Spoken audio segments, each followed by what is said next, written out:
সুপ্রিয় দর্শক, দেশে এবং দেশের বাইরে থেকে যারা এই অনুষ্ঠানটি দেখছেন তাদের সবাইকে আমন্ত্রণ জানাচ্ছি। আমি মনির হোসেন লিটন। আমাদের এই নিয়মিত টক শো মিঠে করায় আমরা প্রতিদিন এই টক শোতে আলোচনা করব দেশের রাজনীতি, সমাজনীতি, অর্থনীতি, বিনোদন, খেলাধুলা সহ নানান বিষয় নিয়ে। এবং প্রতিদিনই আমাদের সাথে থাকবেন অতিথিবৃন্দ যারা নানান বিষয়ে তাদের মূল্যবান মতামত দেবেন, এবং সেই মতামতের উপর আপনারাও ফেসবুক পেজে এবং ইউটিউবের কমেন্ট বক্সে কমেন্ট করে জানাতে পারবেন আপনাদেরও মতামত। তো আজকে আমাদের আলোচনার বিষয় স্বাধীনতার ঘোষণাপত্র। আপনারা জানেন যে 10ই ফেব্রুয়ারি দৈনিক সমকালে একটি রিপোর্ট প্রকাশ হয়েছে। সেই রিপোর্টে বলা হয়েছে যে অন্তর্বর্তীকালীন সরকার সংবিধান সংস্কারের জন্য একটি কমিশন গঠন করে দিয়েছে। সেই কমিশন তাদের রিপোর্ট ইতিমধ্যে জমাও দিয়েছে। সেই রিপোর্টে তারা কয়েকটি সুপারিশ করেছে। এর মধ্যে একটি হচ্ছে সংবিধানের তফসিল আকারে অন্তর্ভুক্ত বাংলাদেশের স্বাধীনতার যে ঘোষণাপত্র সেটিকে বাদ দেয়া। তো আমাদের দেশের স্বাধীনতা যুদ্ধের সময় এপ্রিল মাসেই আমাদের যে অস্থায়ী সরকার ছিল ভারতের পশ্চিমবঙ্গের কলকাতায়, সেই সরকার কাজ করত। তারা সেই ঘোষণাপত্রের মাধ্যমে বাংলাদেশের স্বাধীনতা আনুষ্ঠানিকভাবে ঘোষণা করে, এবং সেই ঘোষণার ভিত্তিতে, ঘোষণাপত্রের ভিত্তিতে 17 এপ্রিল 1971 সালে অস্থায়ী সরকার শপথ গ্রহণ করে। তো সেই ঘোষণাপত্রটি সংবিধানে বর্তমানে তফসিল আকারে অন্তর্ভুক্ত আছে। বর্তমান সংবিধান সংস্কার কমিশন তাদের সুপারিশে এই ঘোষণাপত্রটি বাতিল করার সুপারিশ করেছে। এ নিয়েই কথা বলবো, এবং এ নিয়ে কথা বলার জন্য আমাদের সাথে আছেন দুজন অতিথি। একজন প্রফেসর ডক্টর নাজমুল হাসান কলিমুল্লাহ, বেগম রোকেয়া বিশ্ববিদ্যালয়ের সাবেক উপাচার্য। আপনাকে স্বাগত জানাচ্ছি এই অনুষ্ঠানে। এবং আরেকজন সিনিয়র সাংবাদিক শওকত আলী সাগর, ইনি কানাডায় থাকেন, কিন্তু সারাক্ষণ ওনার নজর বাংলাদেশের উপর এবং বাংলাদেশের রাজনীতির উপর। শুধু রাজনীতি নয়, উনি এক সময় দেশের প্রখ্যাত অর্থনৈতিক রিপোর্টার ছিলেন, সুতরাং বাংলাদেশের অর্থনীতির খোঁজ খবরও খুব ভালোভাবে রাখেন। আপনাকেও স্বাগত জানাচ্ছি ঢাকা টাইমসের এই টক শো মিঠে করায়। অনেক ধন্যবাদ। শুরুতেই আমি প্রশ্ন করতে চাইছি প্রফেসর ডক্টর নাজমুল হাসান কলিমুল্লাহ, আপনার কাছে আপনার কি মনে হয় যে আমাদের যে এই ঘোষণাপত্র, স্বাধীনতার ঘোষণাপত্র, এটির তাৎপর্য, এবং অন্তর্বর্তীকালীন সরকার যে নানা রকম ভাবে বলছিল যে 71কে অপ্রাসঙ্গিক করে দেওয়ার মতো কথাবার্তা শোনা যাচ্ছিল, এই ঘোষণাপত্র সংবিধান থেকে বাদ দেওয়ার প্রস্তাবটি কি এরই কোনো অংশ, নাকি এর পেছনে অন্য কিছু থাকতে পারে? আপনার কি মনে হয়? ধন্যবাদ। দেখুন, এটা একটা বড় ক্যানভাসের বিষয়। আপনার যে ন্যারেটিভটা দাঁড় করানো হচ্ছে এটি নতুন ন্যারেটিভ, এবং আগে যে ন্যারেটিভটা ছিল সেটা নিয়ে মনস্তাত্ত্বিক এবং দর্শনগত দ্বিমত আছে যারা এখন ক্ষমতায় আছেন তাদের। আর তারা যে ব্যাপারটি বলবার চেষ্টা করছেন যে 47কে বাদ দিয়ে 71 কল্পনা করা যায় না, আবার 71 47 সহই আপনার 24 চিন্তা করতে হবে। অর্থাৎ পরম্পরার একটা ব্যাপার আছে, এবং বিষয়টা যখন এমন ভাবে হাজির করা হচ্ছে তখন সেই 1905-6-এর ঘটনাবলীও আপনাকে কিন্তু কগনিজেন্সে নিতে হবে। বঙ্গভঙ্গ, তারপর আপনার মুসলিম লীগের আত্মপ্রকাশ এই ঢাকা শহরে, এবং পরবর্তীতে লাহোর রেজলিউশন ইত্যাকার বিষয়গুলো কিন্তু আসবে। আর আপনার নতুন ভাবে যখন আপনি পুরো পার্সপেক্টিভ নিয়ে কথা বলবেন তখন এখানেই সীমাবদ্ধ থাকলে চলবে না। আপনার সেই চর্যা, যে ইতিহাস চর্যাপদের সময় থেকে শুরু করে ক্রমে যে বিবর্তন সংগঠিত হলো 1203 কিংবা মতান্তরে 4-এ ইকতেউদ্দিন মাহমুদ বখতিয়ার খলজির বাংলা জয় ইত্যাকার বিষয়গুলো কিন্তু চলে আসবে। আর সেভাবে যদি আপনি পূর্ণাঙ্গ চিত্র পেতে চান তাহলে আপনার সেই যখন বিভিন্ন জনপদে বিভক্ত ছিল এই অঞ্চল, সেই সমতট, পুণ্ডবর্ধন, চন্দ্রদ্বীপ, হরিকেল, এই প্রসঙ্গগুলো কিন্তু চলে আসবে। সুতরাং বিচ্ছিন্নভাবে নিজের মতো করে নিজস্ব আপনার ইডিওলজিক্যাল বেসের উপর ভিত্তি করে খণ্ডিত ইতিহাস ব্যাখ্যা হাজির করবার যে চেষ্টা, সেটি আপনার কতটা সর্বকালে গ্রহণযোগ্য বলে বিবেচিত হবে, সেটা নিয়ে বড় প্রশ্নবোধক চিহ্ন হাজির করা যায়। আমি শেষ করেছি এই পর্যায়ে। ধন্যবাদ। একই প্রশ্ন রাখতে চাইছি সাগর ভাই আপনার কাছেও। আপনার কি মনে হয় এই স্বাধীনতার ঘোষণাপত্র, যার মাধ্যমে আমাদের অস্থায়ী সরকার, এটিকে কেউ কেউ অস্থায়ী সরকার বলে, 1971 সালে কেউ কেউ বলে যে সেটি আমাদের প্রথম সরকার ছিল মুক্তিযুদ্ধ চলাকালে, সেই সরকারটি শপথ নিয়েছিল এই ঘোষণাপত্রের ভিত্তিতে। তো এই ঘোষণাপত্রটি সংবিধান থেকে বাদ দেওয়ার পেছনে অন্য কোনো কারণ আপনার কাছে মনে হয় কিনা যে আছে? আমি খুব সহজভাবে যদি দেখি বিষয়টাকে লিটন, যে 1971 হচ্ছে আমার দেশের যে দেশটাকে আমি ধারণ করি, যে বাংলাদেশ, বাংলাদেশের জন্মক্ষণ বা একটা জন্মের ইতিহাসের যেই মানে মূল ভিত্তি যেটি, সেটি হচ্ছে 1971 মুক্তিযুদ্ধের মাধ্যমে। এবং সেই মুক্তিযুদ্ধের যেই মাধ্যমে যে দেশটি গঠিত হয়েছে, সেই দেশটির ঘোষণা হচ্ছে 10ই এপ্রিল 1971 সালের ঘোষণা। এখন এই সময় এসে আমার যেটি শেকড়, আমি যে বাড়িটিকে বানিয়েছি, আমার বাড়ি একটা ফাউন্ডেশন দিয়ে আমি বাড়িটা বানিয়ে এনেছি, 10 তলা বাড়ি করেছি। এখন আমি যদি বলি যে না, আমি ওই ফাউন্ডেশনটা ফেলে দিব, তাহলে তো আমাকে পুরো বাড়িটাকে ফেলে দিয়ে আবার নতুন করে করতে হয়, তাই না? তার মানে কি আমরা পুরো বাংলাদেশটাকে ফেলে দিয়ে একটা নতুন বাংলাদেশ করবো, যেটি তারা বলার চেষ্টা করেছিলেন আগস্টের পর থেকে, যে এটি দ্বিতীয় স্বাধীনতা, এটি নতুন বাংলাদেশ, এটি ভিন্ন বাংলাদেশ। এই যে নানা রকম ন্যারেটিভ দাঁড় করানোর চেষ্টা করা হয়েছিল, সব কটি ছিলই কিন্তু আসলে যে 1971 মুক্তিযুদ্ধ, সেটাকে রিপ্লেস করে দিয়ে নতুন কিছুকে একটা দাঁড় করানো। একটা জিনিস খেয়াল করবেন, আমাকে অনেকে বলে যে দেখেন, সেই সময় এই প্রক্রিয়াটার বিরুদ্ধে যেহেতু নানা রকম প্রতিবাদ হয়েছে, মানুষ ফুঁসে উঠেছে, অনেকটা জাতীয় সঙ্গীত পরিবর্তনের চেষ্টা হয়েছে, সেগুলো নিয়ে কথাবার্তা হয়েছে, এক একটা বিষয় নিয়ে মুক্তিযুদ্ধের সঙ্গে সংশ্লিষ্ট কথাগুলো আলোচনায় ছড়ে দিয়ে এক ধরনের একটা পালস টেস্ট করার চেষ্টা হয়েছে। এবং যখন রিপারকেশন হয়েছে, সেই জায়গা থেকে আবার ওনারা সেই জায়গাটা থেকে সরে গেছেন। এখন মানে একটা প্রাতিষ্ঠানিক কাঠামোর ভেতর দিয়ে তারা এই পরিবর্তনের সুপারিশটাকে এনেছেন, সেটাও আমি মনে করি যে এক ধরনের একটা টেস্ট কেস, যে তারা এটা তো একটু দেখতে চান যে কি ধরনের রিপারকেশন হয়, নাকি মানুষ চুপচাপ মেনে নেয়। যদি মেনে নেয়, তাহলে তারা আস্তে আস্তে হয়তো মুক্তিযুদ্ধটাকে, 71টাকে মুছে দিয়ে নতুন করে শুরু করতে চেষ্টা করবেন। আর যদি রিপারকেশন হয়, যেমন আজকে আমরা আলোচনা করছি, এরকম এই আলোচনাগুলো যদি হতে থাকে, তাহলে হয়তো তারা আবার ভিন্নভাবে দেখবেন। কিন্তু মূল জায়গাটা যেটা আমি দেখি, যে সেই জায়গাটা হচ্ছে, যেহেতু 5ই আগস্টের পর থেকে একটি ন্যারেটিভ, আমরা 5ই আগস্টের আগে কিন্তু এই জিনিসগুলো আমরা বুঝিনি। 5ই আগস্ট পর্যন্ত কিন্তু আমরা মাথায় জাতীয় পতাকা দেখেছি, আমরা দেশের গান, জাগরণের গান শুনেছি, আমরা বঙ্গবন্ধু শেখ মুজিবুর রহমানের বিভিন্ন বক্তব্যের উদ্ধৃতি আমরা দেখেছি, সেগুলো নিয়ে ফটো কার্ড আমরা দেখেছি। কিন্তু 5ই আগস্টের পর মনে হলো যে এগুলো সব মানে এক ধরনের, আমরা একটা খোলসের মধ্যে ছিলাম, খোলস ফেলে দিয়ে আসল রূপে এসে দাঁড়িয়ে গেলাম, এবং সেই রূপটা হচ্ছে কি 71-এর মুখোমুখি, 71-এর প্রতিদ্বন্দ্বী একটি অবস্থান। ফলে যে কথাগুলো বলা হচ্ছে, সেটা আসলে 71-এর বিপরীতে দেশকে দাঁড় করানোর, 71-কে মুছে ফেলে 71-এর বিপক্ষের একটি শক্তিকে দাঁড় করিয়ে দেওয়ার একটি প্রচেষ্টার অংশ আমি নিজে এইভাবে দেখি। হ্যাঁ, এই বিষয়ে যদি আরেকটু যোগ করে আমি নিজের দিক থেকে যোগ করি, সেটি হচ্ছে যে 71-এ যেটি আপনি বললেন যে একটি নতুন ভবন তৈরি করা, আগের ভবনটি ভেঙে ফেলে, কিন্তু আগে একটি ভবন ছিল, সেটি সবাই বলবে যে এখানে একটি ভবন ছিল। কিন্তু যখন এরকমটি মনে হয় যে ওই সময় কিছুই ছিল না, 71 বলে হয়তো কিছুই ছিল না, এই যে গত 5ই আগস্ট, সেটি হচ্ছে বাংলাদেশের স্বাধীনতার হয়তোবা ভিত্তি দাঁড়াতে যাচ্ছে।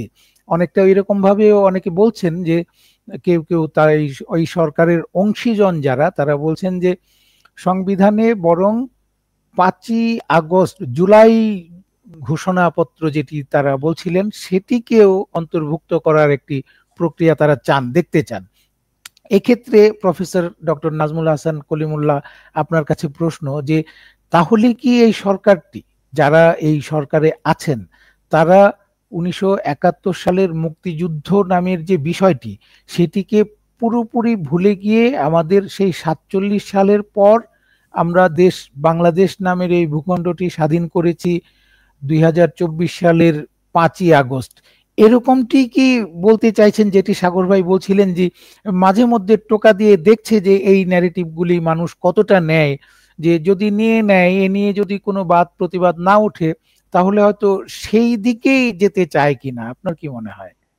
দেখুন, এটি সরল অঙ্ক নয়, এখানে নানান রকমের মাত্রা আছে। এখন একটা পার্সপেক্টিভে যদি আপনি ফেলেন তাহলে আপনার একটা ব্যালেন্সিং অ্যাক্ট হয়তো শেষ পর্যন্ত গিয়ে দাঁড়াবে। আপনার 71 এবং আপনার এই 24 এটি ইতিহাসে বিভিন্ন কাল পর্ব এবং অর্ধ শতাব্দীর বেশি সময় ব্যাপী এই ন্যারেটিভটা। আর এর আগে আবার আমি বলছিলাম যে 1905-06 সময় থেকে 47 পর্যন্ত আরেকটা ন্যারেটিভ, আরেকটা অধ্যায়। এখন ক্রমে আপনার এই অঞ্চলের স্ট্যাটাসটা বিকশিত হয়েছে। আপনার নবাব সিরাজউদ্দৌলার সময়কার বাংলা, বিহার, উড়িষ্যা নিয়ে যে সভরেন ম্যাপ সেটি পরিবর্তিত হয়েছে এবং বেঙ্গল প্রেসিডেন্সি, আরো যে বিভিন্ন বিভাজনগুলো, আপনার লর্ড কর্নওয়ালিসের চিরস্থায়ী বন্দোবস্ত, এই বিষয়গুলো এখানকার আর্থসামাজিক ইতিহাসকে কন্ডিশন করে দিয়েছে। এবং পরবর্তীতে আমরা যখন দেখলাম যে 1947-এর 14ই আগস্ট আপনার ডোমিনিয়ন অফ পাকিস্তান ইমার্জ করলো। এখন ডোমিনিয়নের রাষ্ট্রপ্রধান ছিলেন কিন্তু ইংল্যান্ডের রাজা বা রানী, সরকার প্রধান ছিলেন গভর্নর জেনারেল, খেয়াল করে দেখেন। এবং ডোমিনিয়ন থেকে 50-এর দশকে গিয়ে আবার রিপাবলিকে রূপান্তরিত হলো, ইসলামিক রিপাবলিক অফ পাকিস্তান। পরবর্তীতে আমরা যে নামধারণ করতে দেখলাম, তার ইস্টার্ন উইং ছিল দি দেন ইস্ট পাকিস্তান। এবং এই ইস্ট পাকিস্তানে বা মাশরেকে পাকিস্তানে আমরা দেখলাম যে এখানে আমাদের যে বর্তমান যে জাতীয় সংসদ ভবন এবং সন্নিহিত অঞ্চল, এটি লুই খানকে কমিশন করা হয়েছিল আইয়ুব খানের সময়, যাতে চিরস্থায়ীভাবে পাকিস্তানের পতাকা বাংলাদেশের মাটিতে প্রথিত করে দেওয়া যায়। এবং সেটি হয়েছে। আমরা হয়তো আপনার ব্যায়াম বা শরীর চর্চার জন্য এই এলাকায় ঘোরাঘুরি করি, কিন্তু এর যে তাৎপর্য সেটা হয়তো অনুধাবনের চেষ্টা করি না। দেখলে বোঝা যায় যে ক্রিসেন্টের মাঝখানে একটি তারা, রাইট। এবং আপনার এটা এমন ভাবে করে ফেলা হয়েছে যে এটা এখন হেরিটেজের অংশ, এবং আপনি এটা নিয়ে কোন রকমের পরিবর্তন নিয়ে আসতে গেলে পরিবেশবাদীরাও সংরক্ষণবাদীরাও প্রেশার গ্রুপ হিসেবে হয়তো পছন্দ করবেন না বিষয়গুলো। আর এখানে স্পিকারের জন্য যে বাসভবন তৈরি করা হয়েছিল সেটা লুই খানের যে নকশা সেটার ব্যত্যয় ঘটিয়ে, সেটা নিয়েও কিন্তু আপনার যারা হেরিটেজে পতাকা উচ্চকিত রাখেন তারা কিন্তু প্রতিবাদ করেছিলেন। আর $152 মিলিয়ন সেই সময় খরচ করে এই ভবন নির্মাণ করা হয়েছে। এখন রিপ্লেস করাটা বা অন্যত্র নিয়ে আবার নতুন করে শুরু করাটা, সেটা নিয়েও নানান রকমের সীমাবদ্ধতা কথা আমরা অনেকেই হয়তো হাজির করব। ফলে সব মিলিয়ে আপনার নিগেট করাটা মুশকিল। এক, তারপর লুই খান নকশা করেছিলেন, সেই তার যে পারিশ্রমিক সেটিও কিন্তু পরিপূর্ণভাবে তার জীবদ্দশায় আপনার পরিশোধ করা হয়নি। শিরীন শারমিন চৌধুরী স্পিকার হওয়ার পরে তার দুই পুত্রকে খুঁজে বের করে তাদের কাছে রেস্ট অফ দ্য মানি পাঠিয়ে দিয়েছিলেন। যাই হোক, সেটার একটা হয়তো মীমাংসা হয়েছে, কিন্তু ইটস এ লং ড্রন হিস্ট্রি। আপনার চাইলেই আপনি একটা গোজামিল দিয়ে পার পেয়ে যাবেন, সেটার সুযোগ নেই। ধন্যবাদ। তো এটি আপনার দৃষ্টিতে যে ধারাবাহিকতা, এর মধ্যে গোজামিল দেওয়ার চেষ্টা চলছে বলে মনে হচ্ছে। এই গোজামিল দেওয়ার কারণটি কি হতে পারে আমি আপনার কাছে জানতে চাইছি। এটি কি এরকম যে এখনকার যে অন্তর্বর্তী সরকারে ৩ জন ছাত্র উপদেষ্টা আছেন, তারা রাজনৈতিক দলও গঠন করতে যাচ্ছেন, তাদের সেই হবু রাজনৈতিক দলের আদর্শ প্রতিফলন হয়, এটি কি আমরা ধরে নিতে পারি যে তাদের সেই রাজনৈতিক দলে এই আদর্শটি থাকবে যে ৭১ বলে যে জিনিসটা সেটি হয় থাকবে না, নতুবা যে ৭১-এর সমান্তরালে ৫ই আগস্টকে প্রতিষ্ঠা করা, কোনটি হতে পারে? ৭১-কে মুছে দেয়া, অথবা ৭১-কে যেহেতু মুছে দেয়া সম্ভব হচ্ছে না, উপদেষ্টা মাহফুজ আলম তার একাধিকবার তার অবস্থান পরিবর্তনের মধ্য দিয়ে এটি স্বীকার করেছেন, আমি বলবো না প্রকাশ করেছেন, আমি বলছি যে উনি স্বীকার করে নিয়েছেন যে ৭১-কে মুছে ফেলা সহজ নয়। তো সেক্ষেত্রে কি ৫ই আগস্টকে ৭১-এর সমান্তরাল ভাবে দাঁড় করানোর কোনো চেষ্টা এটি, এবং এটিই হতে যাচ্ছে সেই রাজনৈতিক দলের আদর্শ? আপনার কাছে এই প্রশ্নটি, এবং একই প্রশ্ন আমি সাগর ভাইকেও করব, ঠিক সাগর ভাইয়ের মতামতটি জানার জন্য। আগে আপনার মতামতটি জেনে নিচ্ছি। ধন্যবাদ। আসলে আমি তো আগেও বলেছি যে এটা সরল অঙ্ক নয়। এখানে যে বিষয়টি দাঁড়াবে সেটি হচ্ছে মোজাইক, এবং এখানে আপনার এমফেসিসে হেরফের হতে পারে, কিন্তু পুরো ন্যারেটিভটাই হয়তো আসবে। আর তারা আদর্শ হিসেবে যতটুকু স্পেকুলেশন আমরা শুনছি, তুর্কি নেতা আপনার এরদোয়ানের একটা ভাবাদর্শ হয়তো তাদের এই প্যাকেজে পাওয়া যেতে পারে। তো ফলে সেই প্রভাবে আপনার আন্তর্জাতিক কিছু বিষয় কিন্তু চলে আসবে। আপনার সেই খেলাফত আন্দোলন থেকে শুরু করে তারপরে মোস্তফা কামাল আতাতুর্কের রিপাবলিক ঘোষণা, তারপর তার যে তাৎপর্য, এবং এরদোয়ানের emergence as the strong man, the Republic of Turkiye, এই বিষয়গুলো অনেকাংশে হয়তো প্রভাবিত করবে তাদের বিদেশ নীতি, তাদের অভ্যন্তরীণ ইতিহাস বর্ণনার ধারা বা ঢং ইত্যাদি। তো ফলে এখন পর্যন্ত যেহেতু বিষয়টি পরিষ্কার নয় আনুষ্ঠানিক বিবেচনায়, আত্মপ্রকাশের ঘটনাটিও আনুষ্ঠানিকভাবে এখনো আমরা দেখিনি। তো ফলে আমাদের আরো কিছুটা সময় অপেক্ষা করতে হবে পুরো চিত্রটি পাবার জন্য বা বুঝবার জন্য। ধন্যবাদ। জি সাগর ভাই, আপনার কাছে একই প্রশ্ন, যে এইসব কর্মতৎপরতার মাধ্যমে কি হবু রাজনৈতিক দলটি তাদের আদর্শের জানান দিচ্ছে কিনা, যে তাদের রাজনৈতিক আদর্শ কেমন হতে যাচ্ছে? বিষয়টিকে দুইভাবে দেখা যায়। একটি হচ্ছে যে তাদের হবু রাজনীতির সামনে তারা যে রাজনৈতিক দলটি করবে, সেই যখন রাজনৈতিক দল করবে, রাজনৈতিক দলটির তো একটি আদর্শ থাকতে হবে, লক্ষ্য থাকতে হবে।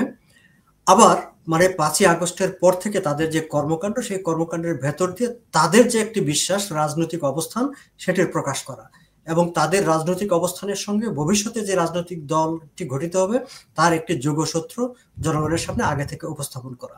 আচ্ছা, এই আলোচনায় যাওয়ার আগে আমি যদি প্রশ্ন করি যে এই যে সংবিধান সংশোধনের কমিশন গঠন করা হলো, ওকে ফাইন, এবং মুক্তিযুদ্ধের মৌল কিছু বিষয়গুলোকে বাতিল করে দেওয়ার, পরিবর্তন করার সুপারিশগুলো তারা করা হচ্ছে। লিটন, আমরা তো মানে এরশাদ বিরোধী আন্দোলন করেছি ৯০-এ, না?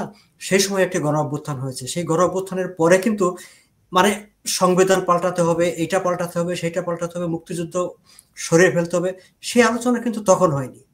এবার জুলাই আগস্টে যেটি হয়েছে সেটি তো, আন্দোলনটি তো পুরো চলমান, অন্তত দৃশ্যমান ছিল যে কোটা বিরোধী আন্দোলন, তারপরে সেটার নাম পরিবর্তন হয়েছে বৈষম্য বিরোধী আন্দোলন। এর বাইরে তাদের কোনো তো রাজনৈতিক বক্তব্য ছিল না। রাজনৈতিক বক্তব্য সেই সময় সামনে আসলে মানুষ যদি বোঝার সুযোগ থাকতো যে তাদের অন্য কোনো রাজনীতি আছে, আমার তো মনে হয় না যে এত পরিমাণ মানুষ সেই আন্দোলনে অংশগ্রহণ করত। ফলে সেটা একটা দিক।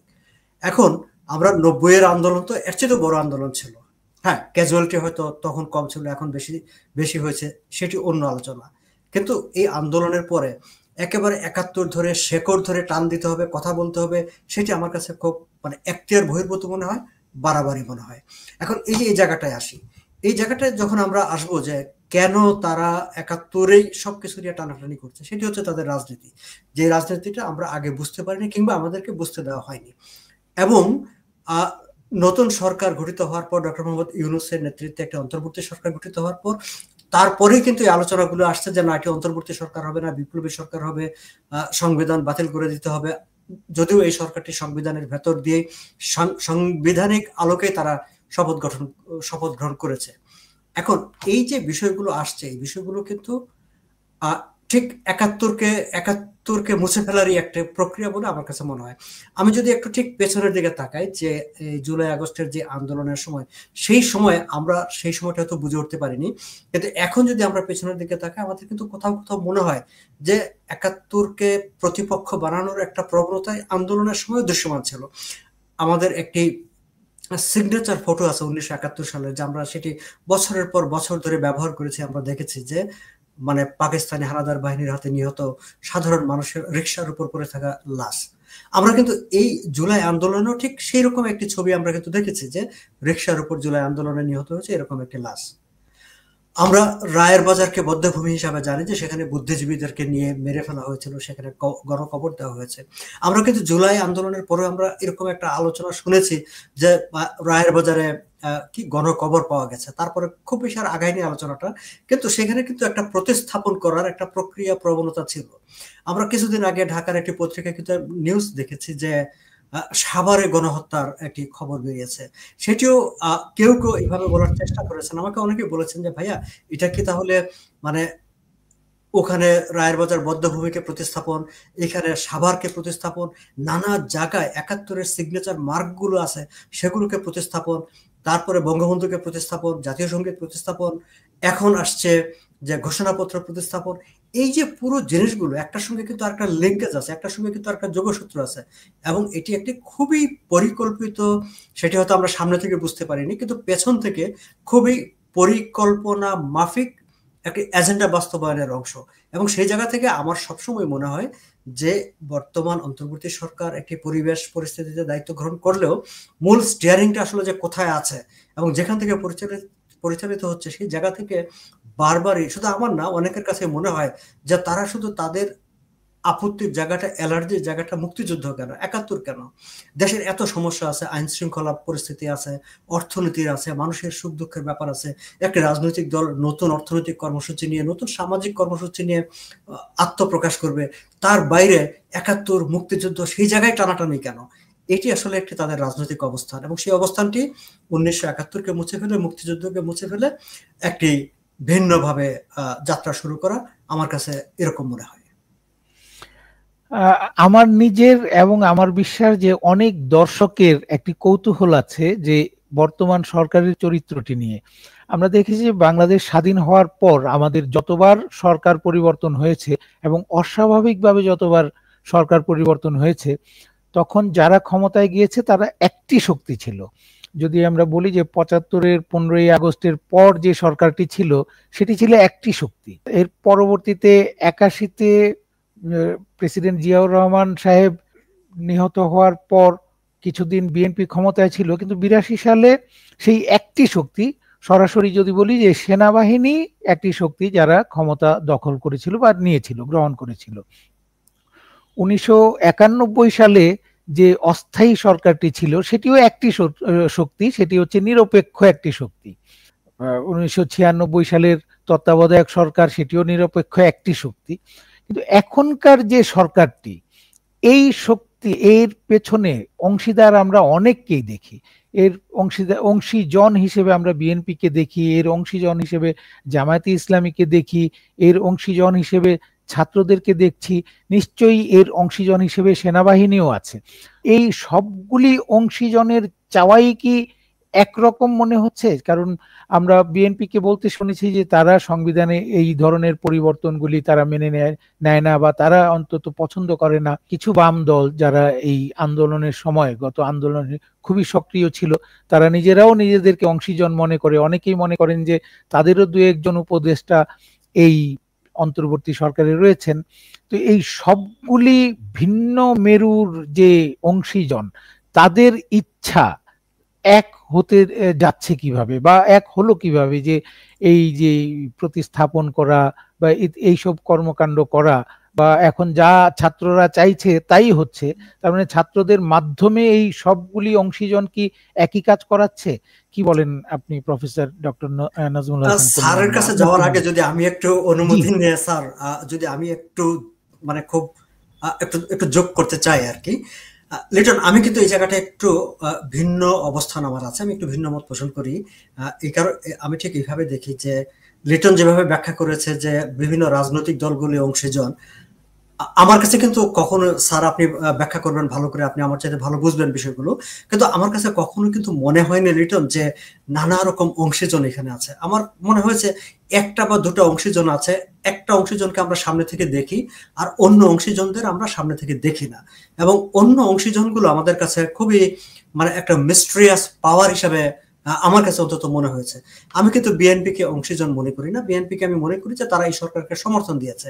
বাম রাজনৈতিক দলগুলো এই সরকারকে সমর্থন করেছে, তারা সরকার গঠন প্রক্রিয়া, যেহেতু তারা আওয়ামী লীগের বিরুদ্ধে আন্দোলন করেছে, শেখ হাসিনার পতন চেয়েছে, এবং তার পরবর্তীতে একটি রাজনৈতিক সরকার গঠিত হয়েছে, তারা সমর্থন করেছে সরকারটাকে, কিন্তু তারা কেউই কিন্তু প্রকৃত অর্থে এই সরকারের অংশীজন হয়ে উঠতে পারেনি। তারা ভাবেন কিনা জানি না। আমি বিএনপির কোন কোন নেতাকে ব্যক্তিগত আলাপচারিতায় বলতে শুনেছি যে এরা কারা, আমরা তো এদেরকে চিনতে পারছি না, হু আর দে অ্যাকচুয়ালি। সো এই যে বিষয়টি যে হু আর দে অ্যাকচুয়ালি, এই প্রশ্নটা কিন্তু এখন অন্য লিটন যাদেরকে অংশীজন বলছে তাদের মনে কিন্তু প্রশ্নটা জাগতে শুরু করছে, হু আর দে অ্যাকচুয়ালি। আমার মনে হয় যে স্যার আপনি যদি ব্যাখ্যা করেন যে হু আর দে অ্যাকচুয়ালি। জি প্রফেসর নাজমুল হাসান কলিমুল্লাহ, আপনি যদি একটু এটি ব্যাখ্যা করেন। আমি আবারও একটু বলি যে অংশীদার এবং অংশীজন আমি একটু ভিন্ন দুটি শব্দ, এবং আমি ইচ্ছা করেই এই অংশীজন শব্দটি ব্যবহার করছি, যে বিএনপি তো সরাসরি এই অন্তর্বর্তী সরকারের অংশ নয়, অংশীদারও নয়, কিন্তু অংশীজন বলছি। আমরা দেখছি যে প্রশাসনে যত রদবদল হচ্ছে সেখানে বিএনপির লোকজন বসানো হচ্ছে, বিএনপি পন্থী শুধু না, সরাসরি বিএনপি মানুষ হিসেবে পরিচিত তাদেরকে বসানো হচ্ছে।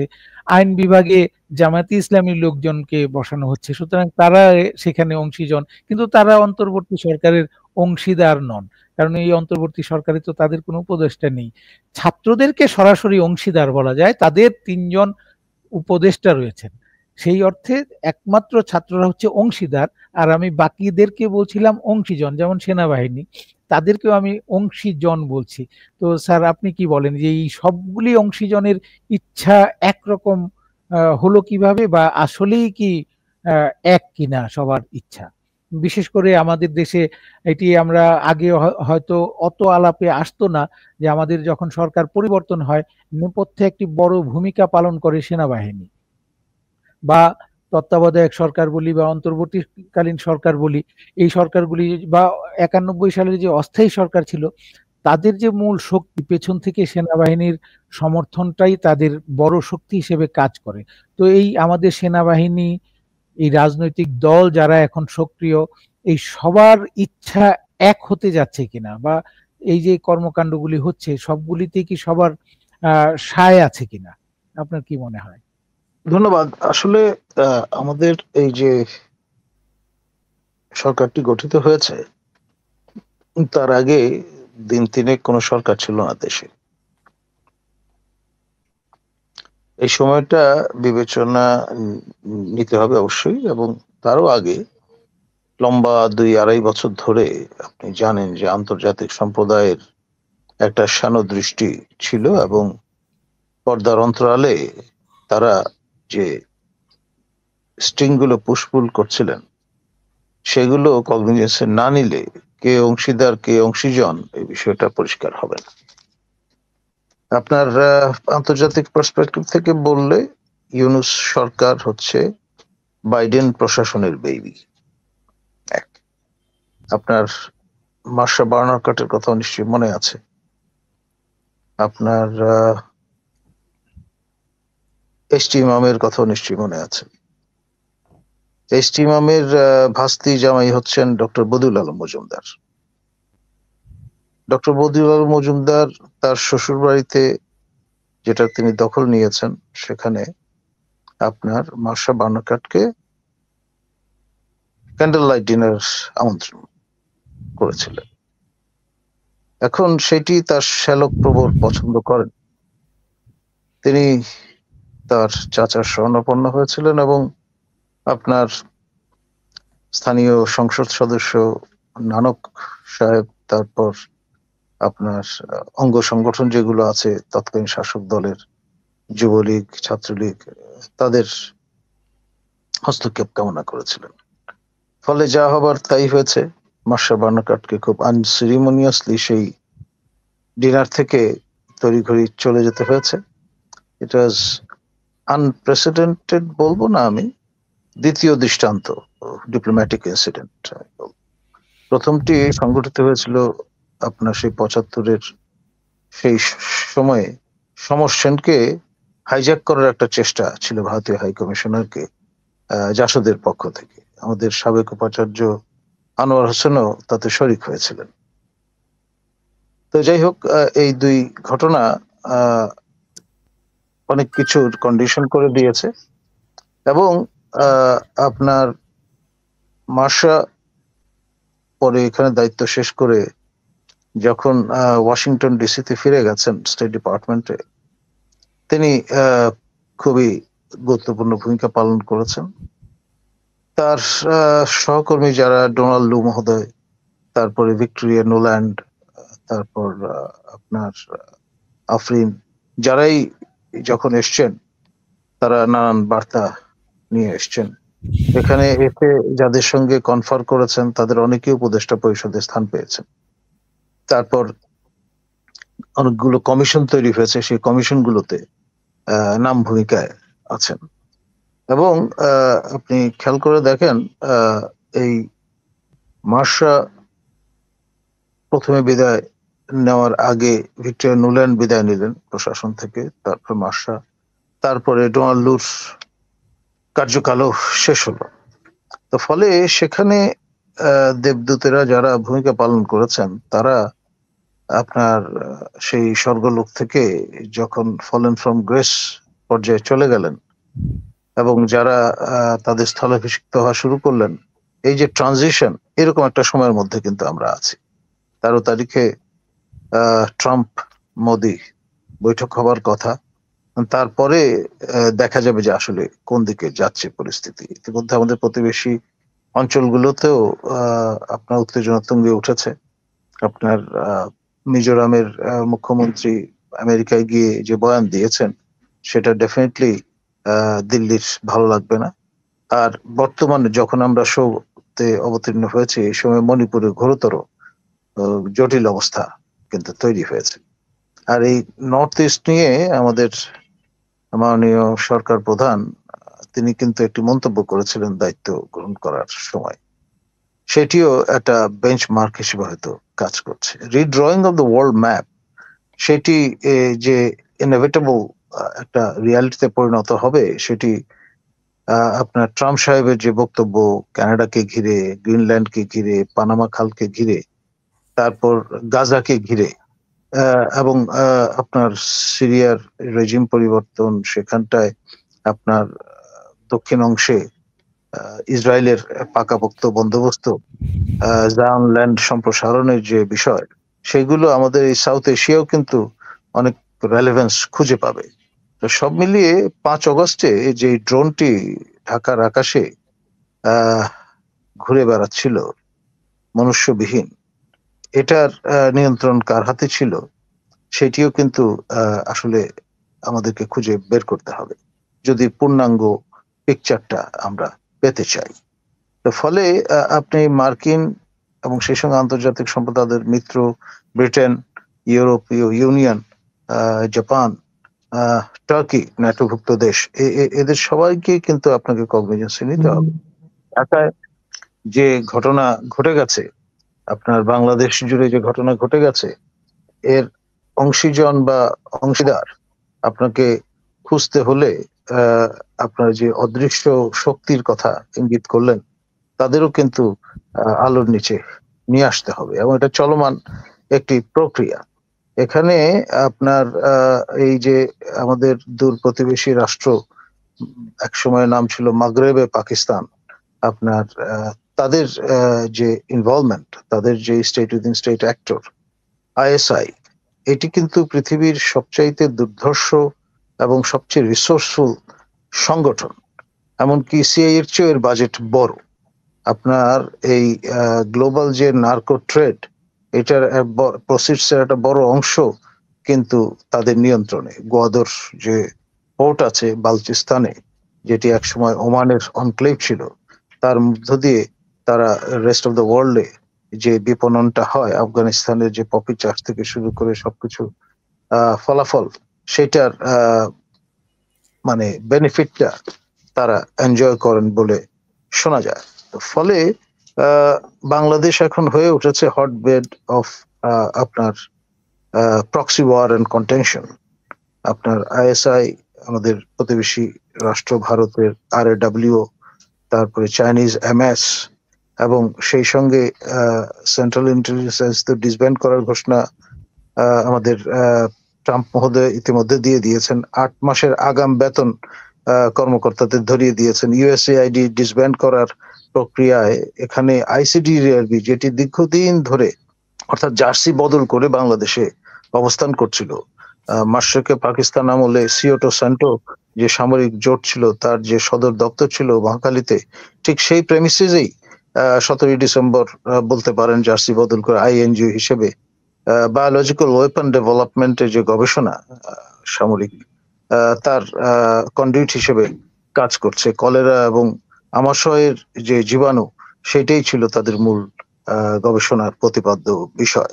পরবর্তী কিছু ইসরায়েলি ইনভলভমেন্টও অনুসন্ধান করে পাওয়া গেছে বলে অনেকে বলেছেন।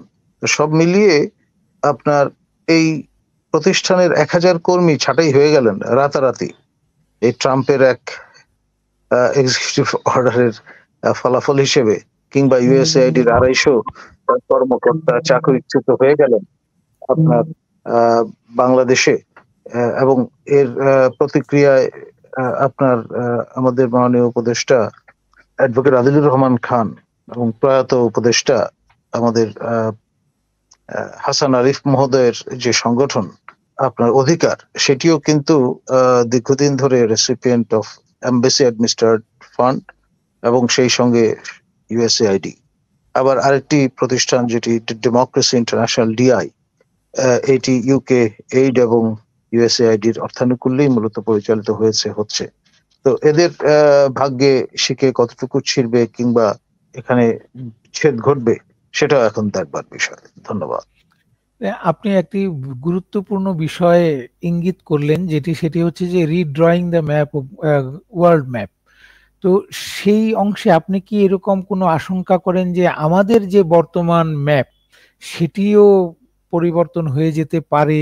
এরকম কি কোনো আশঙ্কা করছেন বা সম্ভাবনা দেখছেন যে এরকম হতে পারে এই অংশে, এই অঞ্চলে? দেখুন, আরাকান আর্মি ইতিমধ্যে দখল নিয়ে ফেলেছে বলতে গেলে অধিকাংশ যে অঞ্চল জুড়ে বিস্তৃত রাখাইন এবং চীন আপনি যেটি বলছিলেন যে আরাকান ওইদিকে হয়তো একটি অংশ মিয়ানমারকে ভেঙে নতুন রাষ্ট্র হবে, বা ভারতের যে উত্তর পূর্বাঞ্চলীয় রাজ্যগুলি সেগুলি হয়তো আলাদা রাজ্য হবে। এর সাথে বাংলাদেশের মানচিত্রের কোনো রকমের হেরফের হওয়ার কোনো আশঙ্কা বা সম্ভাবনা? আশঙ্কা হচ্ছে খারাপ অর্থে, যে আমাদের পার্বত্য চট্টগ্রাম চলে গেল সেই ভারতের সেই সম্ভাব্য নতুন দেশটির সাথে, অথবা আরাকানের সাথে চলে গেল আমাদের কক্সবাজারের কোনো একটি অংশ। এগুলি হচ্ছে আশঙ্কা। আর সম্ভাবনা হচ্ছে যে আমাদের সাথে কি কোনো রকমের যদি যোগ হয়, যে সেই আরাকানের কোনো একটি অংশ আমাদের সাথে যোগ হলো, ইতিবাচক অর্থে সম্ভাবনা। তো আমি বলছি যে বাংলাদেশের মানচিত্রকে প্রভাবিত করবে, বাংলাদেশের মানচিত্র আমরা নতুন করে আঁকতে হবে, এরকম কোনো আশঙ্কা বা সম্ভাবনা আপনি দেখেন কিনা? আমাদের চারপাশে হতে যাচ্ছে সেটি একটু বলছিলেন আপনি, চারপাশে এরকমটি হতে পারে এবং সেই তৎপরতাও চলছে। দেখুন, বাংলাদেশের বর্তমান যে মানচিত্র, এটির জনক মূলত স্যার সিরিল রেডক্লিফ। তিনি কাটা কম্পাস ধরে এটা এঁকে দিয়েছেন, এবং সেটা নিয়ে সিরিয়াস আপত্তি আছে আপনার জয়শঙ্কর মহোদয়ের। এই সাম্প্রতিক কালে তিনি জানান দিয়েছেন যে আপনার এই স্যার সিরিল রেডক্লিফ তিনি ভারতের নিরাপত্তা কনসার্নটি বিবেচনায় নেননি। যদি নিতেন তাহলে পার্বত্য চট্টগ্রামের 3টি জেলা এবং চট্টগ্রাম অঞ্চল হয়তো ভারত ভুক্তির একটা ব্যবস্থা থাকতো। এখন এই সমস্যা কিন্তু রয়ে গেছে। আমরা বরাবর সবসময় আমাদের মতো করে এই চিকেন নেক, যেটা শিলিগুড়ি নেক, সেটা নিয়ে কথা বলি, কিন্তু আমাদের যে ফেনী নেক, এটা আমাদের ইগনোর করার একটা প্রবণতা আছে। সেই বিষয়টা নিয়ে তিনি ইঙ্গিত করেছেন। আর দীর্ঘদিন ধরে আপনার এই যে অঞ্চলটি ফেনী নদী থেকে টেকনাফ এস্টুয়ারি পর্যন্ত, এই অঞ্চলটা হলো উত্তর আরাকান ঐতিহাসিকভাবে, আর দক্ষিণ আরাকান হচ্ছে আপনার রাখাইন প্রদেশ। তো পুরো এন্টিটি নিয়ে হচ্ছে আরাকান। এখন রিড্রয়িং এর যে ব্যাপারটা, তাদের একটা প্রচ্ছন্ন ক্লেম কিন্তু আছে এই অঞ্চলের উপরে। তো ফলে আপনার সেই জিঞ্জিরা দ্বীপ বা আপনার সেন্ট মার্টিন থেকে শুরু করে এই অঞ্চল পর্যন্ত পুরো এথনিক কম্পোজিশন বলুন, লিঙ্গুইস্টিক যে আপনার বিন্যাস বলুন, সবখানেই বিশেষ করে কর্ণফুলীর দক্ষিণ অঞ্চলে, অর্থাৎ কর্ণফুলী থেকে টেকনাফ পর্যন্ত এই অঞ্চলে নাফ এস্টুয়ারি বিধৌত এই অঞ্চলে যে ভাষা, সেটা চট্টগ্রামের যে উপভাষা তার থেকেও কিন্তু আলাদা। এবং এখানে অনুসন্ধান করে দেখা গেছে আপনার 35% শব্দ আরবি অরিজিনের, এবং রোহিঙ্গাদের সঙ্গে এথনিক টাইজ অনেক বেশি স্ট্রং এই অঞ্চলের। ইবনে বতুতা সময় থেকে বা তারও আগে 7ম শতক থেকেই এখানে কিন্তু আপনার আরব বণিকেরা মৌসুমী বায়ু কাজে লাগিয়ে যখন চীন দেশে যেতেন, তারা স্টপ ওভার হিসেবে এই অঞ্চলটা ব্যবহার করতেন। ফলে ইসলামের আগমনও কিন্তু এখানে তাদের হাত ধরেই এসছে বাংলাদেশে। আমার মূল প্রশ্নটি ছিল, এখনকার যে অন্তর্বর্তী সরকার, তাদের কোনো কর্মকাণ্ডে মনে হয় কিনা যে বাংলাদেশ এই মানচিত্র বদলের যে ভূ রাজনৈতিক খেলা চলছে সারা বিশ্বেই, সেইটারই একটি অংশ বলে আপনার কাছে মনে হয় কিনা? সরাসরি যদি বলেন যে একটা বিষয় আমরা হয়তো কেউ খেয়াল করছি না, নানান রকমের উষ্মা হয়তো অনেকে প্রকাশ করছেন। আমাদের বর্তমান সরকার প্রধান এই ঐতিহাসিক আরাকান অঞ্চলের মানুষ।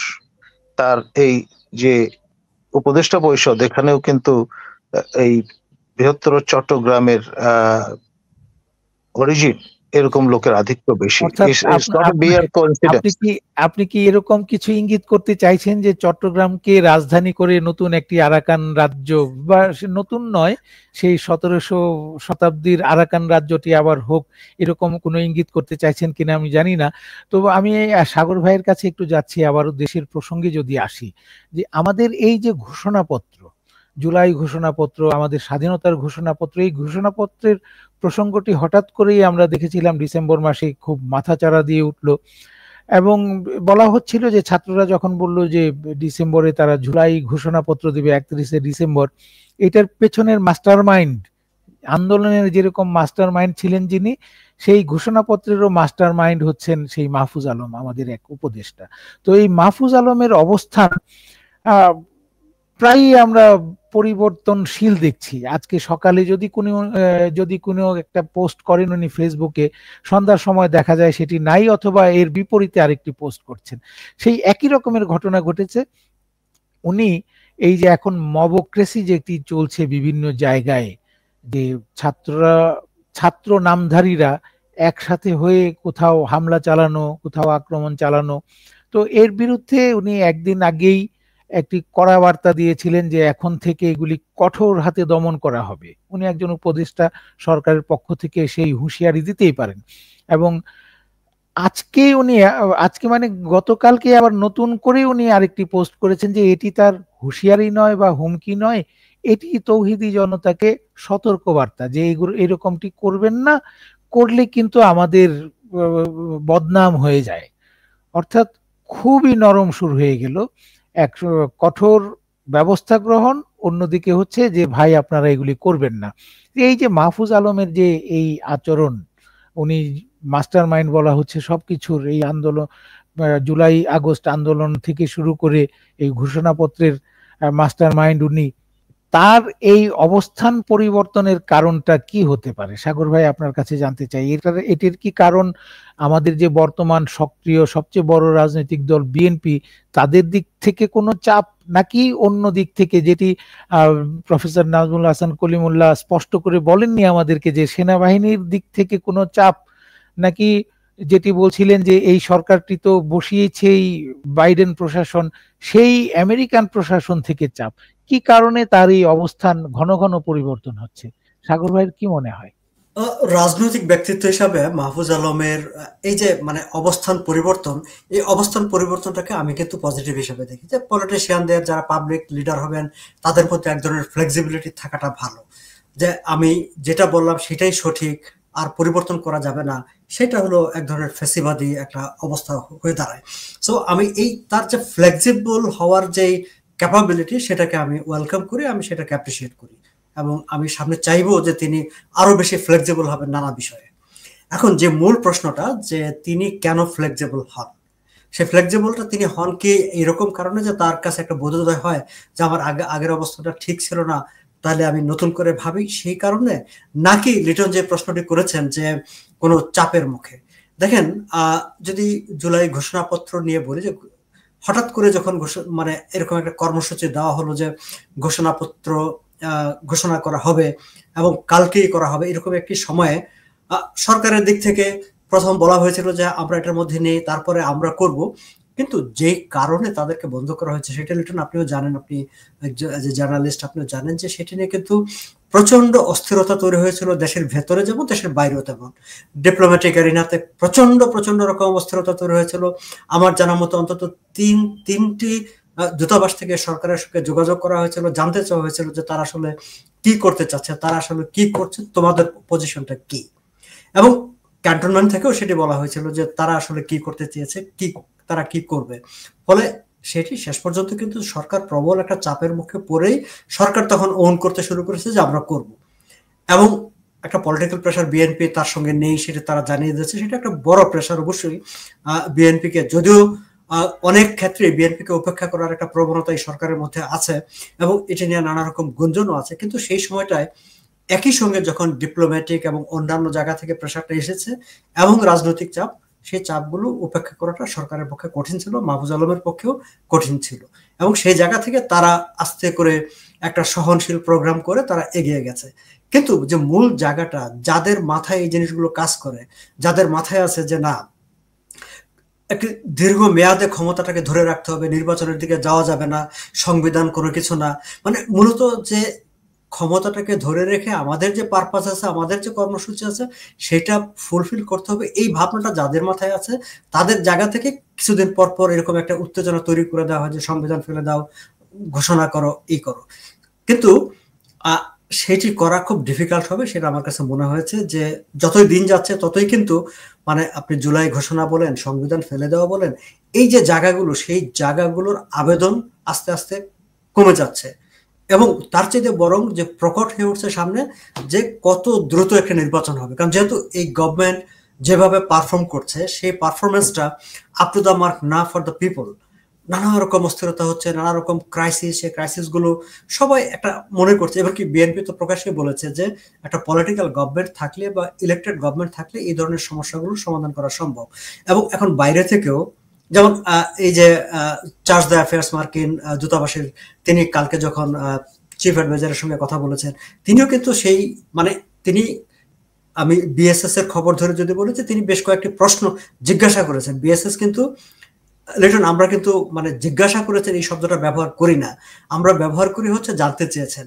কিন্তু বিএসএস কিন্তু কয়েকটি ক্ষেত্রে বলেছে যে তিনি প্রধান উপদেষ্টাকে জিজ্ঞাসা করেছেন এবং একটি জায়গায় বলেছেন যে তিনি বলেছেন যে একটি অবাধ, গ্রহণযোগ্য, ইনক্লুসিভ একটা নির্বাচন হওয়া উচিত। সেটি হচ্ছে তার ডিসিশন, সেটি হচ্ছে তার উপসংহার। তো এখন কিন্তু ওই বিষয়টি সামনে চলে আসছে যে একটা নির্বাচন হওয়া উচিত, ইনক্লুসিভ নির্বাচন হওয়া উচিত, গ্রহণযোগ্য নির্বাচন হওয়া উচিত। ফলে আমরা ঘোষণা বলি, সংবিধান পরিবর্তন বলি, এই বিষয়গুলো আলোচনায় থাকবে, কিন্তু সবকিছু ছাপিয়ে যেটি সরকারের উপর বেশি চাপ তৈরি করবে সেটি হচ্ছে কত দ্রুত নির্বাচন হবে, গ্রহণযোগ্য নির্বাচন হবে। আসলে ঠিকই বলেছেন, এবং গত কয়েকদিনের বেশ কিছু ডেভেলপমেন্ট আছে, যেমনটি হচ্ছে যে বিএনপি বরাবরই খুব দ্রুত একটি নির্বাচন দাবি করে আসছিল। শেষ পর্যন্ত বিএনপির পক্ষ থেকে বলা হচ্ছিল যে এই বছরের মধ্যে নির্বাচন দিতে হবে, অর্থাৎ ডিসেম্বরে। ডেডলাইনটি ডিসেম্বরের মধ্যে। এবং এটি আমরা দৃশ্যত দেখতে পাচ্ছি এক ধরনের সমঝোতা এসেছে সরকারের সাথে। একই সাথে আমরা দেখছি যে যে ক্ষমতাচ্যুত আওয়ামী লীগ, তাদের বিরুদ্ধে সবাই এখন আরো কঠোর হচ্ছে। আমরা কিছুদিন আগেও আওয়ামী লীগকে এমন, বিএনপিকে এমনটি বলতে শুনেছি যে আওয়ামী লীগ তো এখনো নিষিদ্ধ হয়নি, তারা নির্বাচনে আমরা নিষিদ্ধ করার কে, বা নির্বাচন যদি করতে চায় তো করবে, এই ধরনের কথাবার্তা। কিন্তু ইদানিং আবার শোনা যাচ্ছে বিএনপির নেতারাই বলছেন যে আওয়ামী লীগের নামে কেউ নির্বাচন করতে পারবে না। অর্থাৎ নতুন নতুন ডেভেলপমেন্ট হচ্ছে, যেগুলি নিয়ে আমরা কথা বলবো আমাদের সামনের অনুষ্ঠানগুলিতে। আজকে আমরা পত্রিকায় দেখেছি যে জাতিসংঘের যে একটি কমিশন, কমিশন না, মানবাধিকার কমিশনের যে একটি প্রতিনিধি দল, তারা আমাদের দেশের ফ্যাক্টস ফাইন্ডিং। গণহত্যা নিয়ে, ফ্যাক্ট ফাইন্ডিং কমিটি আসলে, তো তারা আমাদের এই গণহত্যা নিয়ে নানা রকমের সুপারিশ করেছে। এর মধ্যে একটি অংশ হচ্ছে যে কোনো রাজনৈতিক দলকে নিষিদ্ধ করা যাবে না। তো এই ধরনের ডেভেলপমেন্ট গুলি নিয়ে প্রত্যেকটি আলাদা আলাদা করে আলোচনার দাবি রাখে। আমরা নিশ্চয়ই সেগুলি নিয়ে আলাদা করেই আলোচনা করব। তো এখন সংক্ষেপে আমি আবারও প্রফেসর নাজমুল হাসান কলিমুল্লাহর কাছে জানতে চাই, অনুষ্ঠানটি শেষ করার আগে, যে আমরা এই সামনে রাজনৈতিক আদর্শের দিক থেকে আরো কট্টরপন্থার দিকে, আমরা বলতে আমাদের রাষ্ট্র এবং সরকার আরো কট্টরপন্থার দিকে এগিয়ে যাচ্ছে, নাকি মনে হয় যে সময়ের বিবর্তনে সেটি আবারও আগের সেই উদার যে ব্যবস্থা, সেই আমরা উদার ব্যবস্থার দিকেই যাব? আপনার কি মনে হয়? ধন্যবাদ। আমরা আসলে একটা ক্রস রোডে এসে উপনীত হয়েছি। আপনার হিজবুত তাহরীরের মতো নিষিদ্ধ ঘোষিত আন্তর্জাতিক যে মুভমেন্ট, তাদেরও যথেষ্ট প্রেজেন্স ফেল্ট হচ্ছে অন দ্য গ্রাউন্ড। আর এর পাশাপাশি আপনার পরবর্তীতে যদি আইএস এর তৎপরতাও আপনার উন্মোচিত হয়, তাহলে অবাক হওয়ার কিছু থাকবে না। এই প্রবণতাগুলো যেমন আছে, এর পাশাপাশি আপনার এই বাংলা একাডেমিতে বইমেলায় আপনার হামলার পরে ছাত্র ইউনিয়নের সমর্থকরা যে স্লোগান তুললেন, ইন্টারিম জবাব চাই, এই ধরনের প্রবণতাও কিন্তু আছে। ফরিদা আক্তারের মতো উপদেষ্টাও এখানে আছেন। আবার এখানে দীর্ঘদিন ধরে মানবাধিকার নিয়ে কাজ করা ডিফেন্ডার অফ ডেমোক্রেসি বলে পরিচিত আমাদের অ্যাডভোকেট আদিল রহমান খানের মতো ব্যক্তিও এখানে আছেন। আবার মাহফুজ আলমের মতো তাত্ত্বিক, তিনিও আছেন। ফলে এই নানামুখী ব্যাকগ্রাউন্ডের প্রবণতার মানুষের উপস্থিতি যে মোজাইকটা তৈরি করেছে, এখানে আপনার এক ধরনের উইদিন ইন্টারনাল র্যাংলিংও যদি থাকে বা থেকে থাকে, তাহলে অবাক হওয়ার কিছু থাকবে না। ধন্যবাদ। আমি সাগর ভাইয়ের কাছ থেকেও সংক্ষেপে জানতে চাই, দূর থেকে আপনাদের কি মনে হচ্ছে, আমাদের বাংলাদেশ কি আরো কট্টরপন্থার দিকে এগিয়ে যাচ্ছে, নাকি আমরা যে অতীতে একটি উদার সমাজ ব্যবস্থা বলি, রাষ্ট্র ব্যবস্থা বলি, এমনকি রাজনৈতিক ব্যবস্থা বলি ছিল, সেখানে আবার থাকবো? আপনার কি মনে হয়? আমি আসলে বাংলাদেশকে মানে গ্লোবাল পলিটিক্যাল যে সিনারিও বর্তমানে বিদ্যমান তার থেকে আলাদা করে দেখতে চাই না। ওয়েস্টার্ন সোসাইটিতে এখন কিন্তু এক ধরনের চরমপন্থার বিকাশ ঘটছে, হোয়াইট এক্সট্রিমিজম নামে হোক বা অন্য নামে হোক। আমরা দেখছি যে ওয়েস্টার্ন বিভিন্ন জায়গায় এদের একটা মানে বিস্তার ঘটছে আর কি, নানাভাবে। এবং এর মূল কারণ যেটিকে বিবেচনা করা হচ্ছে, বা আমি বেশ নানা জায়গায় গবেষণায় বলি, বা ওয়েস্টার্ন যারা রাজনীতি নিয়ে বা সমাজ নিয়ে গবেষণা করেন, তারা যে কারণটিকে চিহ্নিত করছেন, তারা বলছেন যে মূলত একটা ইকোনমিক, অর্থনৈতিক বৈষম্যের কারণে ওয়েস্টার্ন সোসাইটিতে এখন যে ইকোনমিক প্রেশারটা চলছে, ইকোনমিক প্রেশারের কারণে এইসব সোসাইটিতে একটা চরমপন্থা মানে বিকাশ ঘটতে যাচ্ছে বা বিকাশ ঘটছে। বাংলাদেশেও আপাত দৃষ্টিতে কিন্তু আমরা ঠিক এখনকার সময়ে যদি তাকাই, তাহলে আমরা দেখবো যে হ্যাঁ, বাংলাদেশে একটা চরমপন্থার একটা জয় জয়কার আছে, এরকম মনে হয়। কিন্তু আমি আবার কিন্তু আশাবাদী হই যে 5ই আগস্টের পরবর্তী সময়ে থেকে যে যতগুলো 71 বিরোধী ইনিশিয়েটিভ নেওয়া হয়েছে, প্রত্যেকটাই কিন্তু এক ধরনের রেসিস্টেন্সের মুখে পড়েছে। যতটাই চরমপন্থার দিকে যাবার চেষ্টা করা হয়েছে ততটাই কিন্তু আবার রেজিস্ট্যান্সের মুখে পড়েছে। ফলে আমার কাছে মনে হয়েছে যে বাংলাদেশের ইন জেনারেল যে পিপল, বাংলাদেশের সাধারণ মানুষ, যে মানুষটা হিজাব পরে, যে মানুষটা পাঞ্জাবি পরে, সেই মানুষটাও তার মনের মধ্যে কিন্তু অধিকাংশের এক ধরনের একটা উদারতা, একটা উদার নৈতিক একটা অবস্থান আছে। ফলে বাংলাদেশে আমি নিজে ব্যক্তিগতভাবে বিশ্বাস করি যে আমরা সাময়িকভাবে একটা চরমপন্থার বিস্তার দেখব, বিকাশ দেখব। আমাদের কাছে মনে হবে যে দেশটা পুরো চরমপন্থীদের নিয়ন্ত্রণে চলে গেছে, কিন্তু চূড়ান্ত বিচারে সেটা একটা রেসিস্ট্যান্সের মুখোমুখি হবে এবং বাংলাদেশ আরো কিছুটা সময়, আরো বেশ খানিকটা সময় আসলে একটা উদারপন্থার মধ্যেই থাকবে, কিন্তু তার মাঝখানে একটা কনফ্লিক্টিং সিচুয়েশন যাবে। আমরা আসলে অনুষ্ঠানের শেষ পর্যায়ে চলে এসেছি। আপনাদের দুজনকে ধন্যবাদ জানাচ্ছি আজকের এই আলোচনা, বিশেষ করে আমাদের স্বাধীনতার ঘোষণাপত্র থাকবে কি থাকবে না, আমাদের 1971 সালের যে মুক্তিযুদ্ধ সেটি ইতিহাসে রাখা হবে কি হবে না, কারণ আমাদের দেশে তো ইতিহাস আবার নতুন করে সবকিছুই লেখে, সেখানে রাখা হবে কি হবে না এইসব নিয়ে যে আমাদের শঙ্কা, এইসব নিয়ে আপনাদের মূল্যবান মতামত দিলেন। আগামীতে আবারও আমরা নানান বিষয়ে কথা বলবো। সে পর্যন্ত আপনাদেরকে আজকের মতো বিদায় জানাচ্ছি এবং দর্শক আপনাদের কাছ থেকেও বিদায় নিচ্ছি এই অনুষ্ঠানটি আগামীতে আবারও দেখার আমন্ত্রণ জানাচ্ছি। প্রতিদিন রাত 11টায় এই অনুষ্ঠানটি প্রচার হবে Dhaka Times digital YouTube channel এবং ঢাকা টাইমস ডিজিটাল ফেসবুক পেজে। দেখার আমন্ত্রণ রইল। আপনাদের সবাইকে ধন্যবাদ।